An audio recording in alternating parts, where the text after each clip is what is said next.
look at this. Hundreds of people flooding streets and sidewalks in Williamsburg. All this is part of a funeral. Police responded, and just minutes ago, the mayor responded, releasing a message saying that when it comes to large gatherings like this, the city will have zero tolerance. We're going to get our live news for us, Ray Villeda, who is near the scene there. These aren't just words, Ray. The mayor saying he's actually taking action here.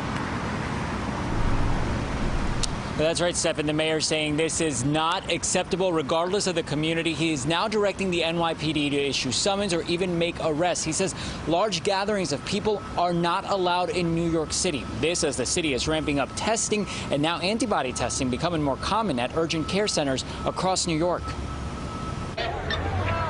In New York City, social distance is a must. In Williamsburg, police called to a large funeral of a rabbi tonight. Large crowds packing Bedford Avenue to mourn. Officers responding to disperse the crowds for their own safety. The city still has a long path towards some sort of normalcy. You have to have a 14-day decline in the number of hospitalizations before you go forward. The governor talking about how opening New York would work, starting with construction and manufacturing. We want to reopen, but we want to do it without infecting more people or overwhelming the hospital system. More testing is required. Some urgent care centers in the city now offering antibody testing.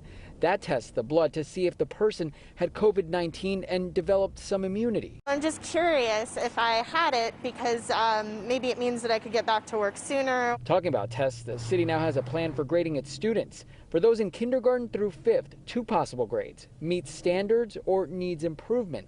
Same goes for middle schoolers with another grade, course in progress. That could mean summer school. High schoolers can keep their existing grade, or if they receive a course in progress, their GPA won't be impacted. A student won't get a final grade that is lower than any of the grades they got in any one of the marking periods this year. And if given a grade, the governor giving the city subway system an F for filthy. Governor Cuomo holding up today's Daily News. That is disgusting, what is happening on those subway cars. It's disrespectful to the essential workers who need to ride the subway system. Even though the governor controls the MTA, the Transportation Authority passing the buck to City Hall. Meanwhile, the mayor said the MTA can do more itself, suggesting a shutdown of 10 stations at end-of-key subway lines overnight. A shutdown now to open up to the masses later. Deep clean the stations, and everyone has to get out of the stations instead of what's happened for years and years, that a homeless person just sits there on the train. Again, as far as that funeral in Williamsburg, the city believes that rabbi may have actually died from COVID-19. Again, the mayor tonight saying that large gatherings are not allowed and you may get summons or even arrested if caught in a large gathering of people. We're live in Hell's Kitchen tonight. I'm Ray Villeda, News 4 New York.